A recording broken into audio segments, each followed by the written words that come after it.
بھیجے بغیر ہمیں پکڑ لیا گیا۔ اللہ تعالیٰ نے فرمایا تکاد تمیز من الغیظ کلما القی فیہا فوج سألہم خزنتها الم یأتکم نذیر قالوا بلی قد جاءنا نذیر فکذبنا وقلنا ما نزل اللہ من شیء ان انتم الا فی ضلال کبیر۔ قریب ہوگی کہ وہ غصے سے پھٹ جائے جب کبھی کوئی گروہ اس میں ڈالا جائے گا تو اس کے نگران اس سے پوچھیں گے کیا تمہارے پاس کوئی ڈرانے والا نہیں آیا؟ وہ کہیں گے کیوں نہیں، ہمارے پاس خبردار کرنے والا آیا تو ہم نے جھٹلا دیا اور ہم نے کہا کہ اللہ تعالیٰ نے کوئی چیز نازل نہیں کی، تم ایک بڑی گمراہی میں ہو۔ سورہ ملک آیت 8 اور 9۔ وَلِكُلٍّ دَرَجَاتٌ اور ہر ایک کے لیے درجات ہیں، مما عملوا اس کی وجہ سے جو انہوں نے عمل کیے، یعنی ان کے اعمال کے مطابق ان کے درجات ہیں۔ جس نے تھوڑی سی برائی کی ہے وہ اس شخص کی مانند نہیں ہو سکتا جس نے بہت سی برائیاں کمائی ہیں۔ لوگوں کے درمیان درجات میں فرق کوششوں کے اعتبار سے ہوتا ہے، آخرت میں درجات کی تقسیم اس دنیا میں کیے گئے اعمال کے اعتبار سے ہوگی۔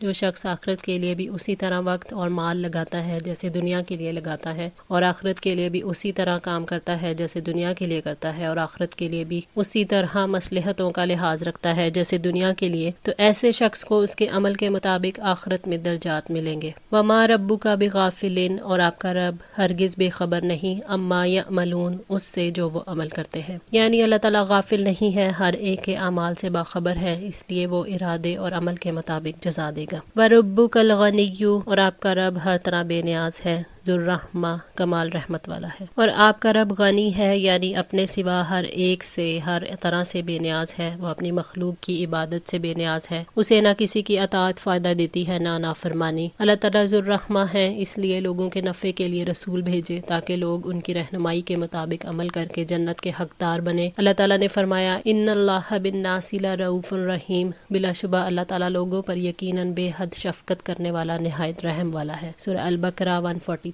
اس کی انتہائی رحمت اور مہربانی ہے کہ اس نے تمہیں ہدایت کی راہ دکھائی جس پر عمل کر کے تم عذاب سے بھی بچ سکتے ہو اور بلند درجات بھی حاصل کر سکتے ہو، اور اس کے مہربان ہونے کا دوسرا مطلب یہ ہے کہ وہ تمہارے گناہوں کی وجہ سے فوراً سزا نہیں دے رہا اور تمہارے قصور معاف کرتا جاتا ہے۔ ان یشاء اگر وہ چاہے یذہبکم تمہیں لے جائے، ویستخلف اور وہ جانشین بنا دے من بعدکم تمہارے بعد ما یشاء جس کو وہ چاہے، یعنی اللہ تعالیٰ چاہے تو تمہیں ہلاک کر دے پھر تمہاری جگہ دوسروں کو لے آئے۔ اللہ تعالیٰ نے تنبیہ کی ہے خاص طور پر ان کو جو اپنے فریب میں دوسروں کو پھانستے ہیں، جو اللہ تعالیٰ کی شریعت پر دست درازی کرتے ہیں کہ جب تک اللہ تعالیٰ چاہے گا وہ رہیں گے، جب وہ ان کا رہنا پسند نہیں کرے گا تو دوسری قوم کو لے آئے گا۔ کما انشأکم جیسا کہ اس نے اٹھایا تمہیں من ذریاتی نسل سے قوم آخرین دوسری قوم کی، یعنی تم نے اپنے سے پہلے لوگوں کو دیکھا کس طرح وہ دنیا سے چلے گئے، آج تم ان کے مقام پر ہو تو پھر اس دنیا میں دل کیوں لگاتے ہو؟ انما توعدون بے شک جس کا تم سے وعدہ کیا جا رہا ہے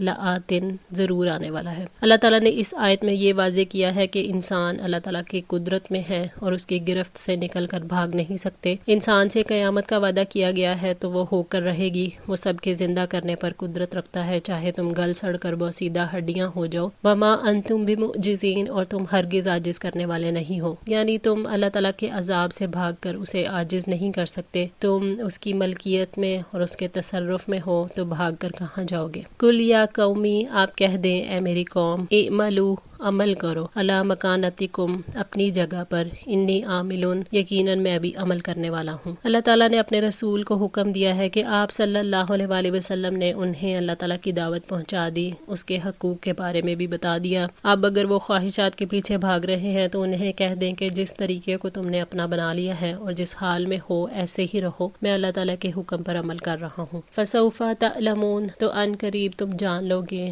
من تکون لہو کون ہے جس کے لیے عاقبات الداری انجام ہے آخرت کے گھر کا، یعنی تمہیں پتہ چل جائے گا کہ آخرت کا گھر تمہارے لیے ہے یا میرے لیے ہے۔ یقیناً آخرت کا گھر ایمان اور تقوی والوں کے لیے ہے۔ دنیا میں جو لوگ جھوٹ اور ظلم کی زندگی گزارتے ہیں انہیں جلد ہی پتہ چل جائے گا کہ یہ وقتی حالات ہیں اور جلد ہی وہ وقت آنے والا ہے جب ان سے سب کچھ چھین لیا جائے گا اور ایک ایسی ہلاکت میں ڈالا جائے گا جہاں سے کبھی نہیں نکالا جائے گا۔ جو شخص حق کو ماننے سے انکار کرتا ہے اور اس کا کچھ نہیں بگڑتا البتہ اس کو جان لینا چاہیے کہ اس دنیا سے جانے کے بعد اپنے آپ کو برے انجام سے بچانے کا موقع نہیں مل سکے گا۔ انہ لا یفلح الظالمون، یقیناً ظالم کامیاب نہیں ہوتے، ظالم کبھی کامیاب نہیں ہوں گے چاہے اس دنیا سے کتنا ہی فائدہ اٹھا لے۔ ظلم کرنے والے شرک کرتے ہیں، جن کو اللہ تعالیٰ کے سوا کسی سے مدد نہیں ملتی، وہ دوسروں کو اللہ تعالیٰ کے مقام پر لا کر کامیاب نہیں ہو سکتے۔ جو لوگ اللہ تعالیٰ کی رہنمائی سے منہ موڑتے ہیں ان کے لیے خسارے کے سوا کوئی انجام نہیں ہو سکتا۔ نبی صلی اللہ علیہ وآلہ وسلم نے فرمایا، اللہ تعالیٰ ظالم کو ڈھیل دیتا ہے یہاں تک کہ جب اسے پکڑ لیتا ہے تو اسے نہیں چھوڑتا۔ صحیح بخاری 4686۔ وَجَعَلُوا لِلَّهِ، اور انہوں نے مقرر کر لیا اللہ کے لیے، مما زرع، اس میں سے جو اس نے پیدا کیا، من الحرث، کھیتی میں سے، والانعام، اور مویشیوں میں سے، نصیباً، ایک حصہ۔ اس آیت کے معنی یہ ہیں کہ مشرکین نے اپنے معبودوں اور بتوں کے تقرب کو حاصل کرنے کے لیے جو حصے مقرر کیے ہیں وہ خالص غیر اللہ کے لیے ہیں، ان میں سے کچھ بھی اللہ تعالیٰ کے لیے نہیں، اور ان کے خیال کے مطابق انہوں نے جو حصہ اللہ تعالیٰ کے لیے مقرر کیا ہے وہ ان کے شرک کی بنا پر اللہ تعالیٰ کے حضور نہیں پہنچتا، بلکہ یہ بھی ان کے معبودوں اور بتوں کا ہی حصہ ہے، کیونکہ اللہ تعالیٰ اس سے بے نیاز ہے۔ وہ مخلوق میں سے اس شخص کا عمل کبھی قبول نہیں کرتا جو اس کے ساتھ کسی کو شریک ٹھہراتا ہو۔ فَقَالُوا هَٰذَا لِلَّهِ، تو انہوں نے کہا یہ اللہ تعالیٰ کے لیے ہے، بِزَعْمِهِمْ، ان کے گمان کے مطابق، وَهَٰذَا لِشُرَكَائِنَا، اور یہ ہمارے شریکوں کے لیے ہے، فَمَا كَانَ لِشُرَكَائِهِمْ، تو جو ہے ان کے شریکوں کے لیے، فَلَا يَصِلُ إِلَى اللَّهِ، تو نہیں وہ پہنچتا اللہ کی طرف، وَمَا كَانَ لِلَّهِ، اور جو ہے اللہ تعالیٰ کے لیے، فَهُوَ يَصِلُ إِلَى شُرَكَائِهِمْ، تو وہ پہنچ جاتا ہے ان کے شریکوں کی طرف۔ فصلوں اور مویشیوں میں سے مشرکین اللہ تعالیٰ کا اور بتوں کا حصہ نکالتے تھے۔ اچھے جانور اور اچھے غلے کو اگر اللہ تعالیٰ کے حصے میں دیکھتے تو اسے وہ بتوں کی طرف کر دیتے، اور اگر بتوں کی طرف دیکھتے تو اللہ تعالیٰ کے لیے نہیں نکالتے تھے۔ اگر خود ضرورت پڑتی تو اللہ تعالیٰ کا حصہ لے لیتے تھے اور بتوں کے حصے کو چھوڑ دیتے کہ کہیں ہم پر کوئی مصیبت نہ نازل ہو جائے۔ اس مشرکانہ رسم میں وہ لوگ 3 طرح کے جرائم کرتے تھے۔